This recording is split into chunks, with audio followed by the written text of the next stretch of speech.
What if I told you that, for one horrifying year, the streets of Sweden were haunted by monsters? Not just urban legends, not just bedtime stories, actual creatures that terrified entire towns. A werewolf lurking in schoolyards, a mummy stalking the forests. Parents were panicking. Police were investigating. And the strangest part? No one could explain where they came from or where they went. This is the bizarre true story of Sweden's mummy and werewolf invasion.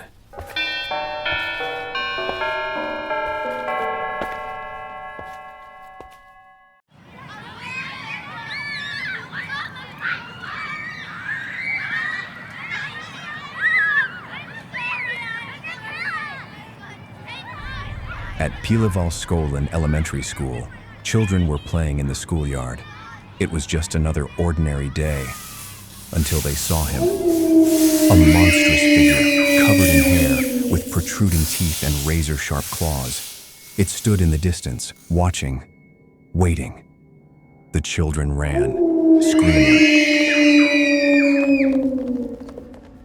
News spread quickly. More students came forward, some in tears, others swearing they'd seen footprints in the dirt. One boy said he found a claw, although when asked to produce it, he claimed to have lost it. Parents panicked. Police were called. The city was gripped by fear. 2 elderly women claimed the werewolf attacked them near a laundry room, slashing at them with its claws.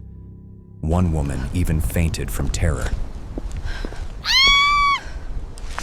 And then the rumors got worse. Children were saying 3 kids were dead. A man was seriously injured. Even those who hadn't seen the werewolf became sick from fear. One child even vomiting in sheer terror. But here's the thing. The police found nothing.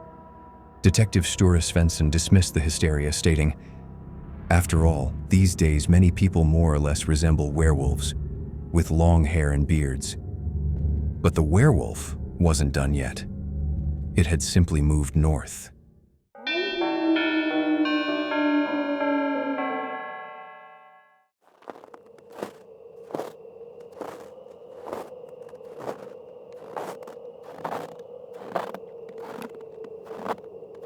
Two weeks later, and 647 kilometers away, in a quiet suburb of Stockholm, something was stalking the night. It tiptoed over rooftops. It tore through gardens, smashed windows. A witness even claimed it killed a man. The werewolf hysteria started all over again. Reports flooded in. The police, now used to this madness, gave sarcastic advice like, "Use garlic, it keeps the werewolf away," they laughed. But behind the jokes, they took action. Officers conducted a full-scale raid, searching for this elusive creature. The result? 3 drunk drivers. No werewolf, no beast, no answers. Just fear spreading like an infection.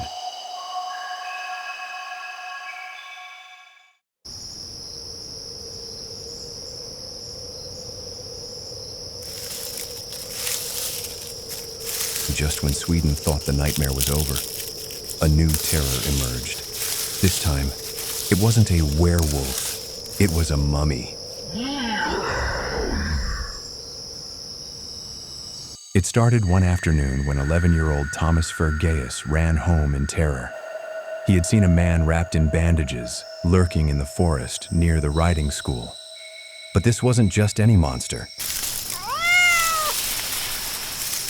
A boy named Svenne Andersson claimed to have seen the mummy catch a cat, grabbing it and running off into the woods. Then, more and more witnesses came forward. "The mummy is real!" they decried. Children were too scared to enter the woods. Some claimed they heard it howling at the moon. Others swore they saw its bandaged face peeking out from the trees. A group of boys, armed with hockey sticks and mopeds, started patrolling the area. They were hunting the mummy. One night, Thomas was cornered by the creature. He hid in a storm drain, looking up as the mummy searched for him. It was only the darkness that saved him. The police were baffled. Some believed it was a mentally ill man. Others thought it was a prank gone too far. But whatever it was, the fear was real.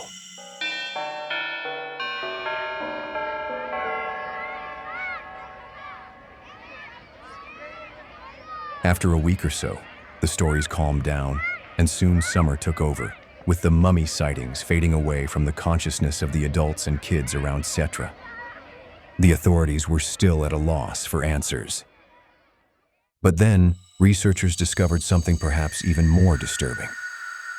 They noticed that during the summer of 1973, just before the sighting started, Swedish television had aired a horror movie marathon.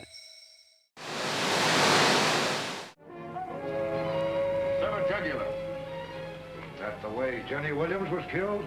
Yes. Find something? Animal tracks. Whoever is bitten by a werewolf and lives becomes a werewolf himself. Oh, don't hand me that. You're just wasting your time. The wolf bit you, didn't he? Yeah. Yeah, he did. Films like Dracula, Frankenstein, and The Wolfman were shown across the country. And right after, the children of Sweden began seeing monsters.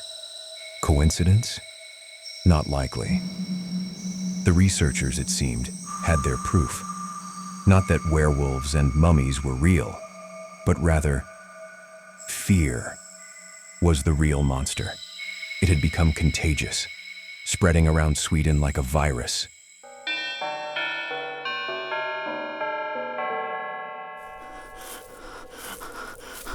The werewolves and mummies of Sweden may have been nothing more than mass hysteria. But the way fear spread, that was very real. Some say it was just children's imaginations running wild. Others believe it was something more. A collective dream, perhaps a shared hallucination, or maybe, just maybe, something actually was out there. What do you think? Let me know in the comments. And if you ever hear a howl in the night, or see something watching from the trees, run!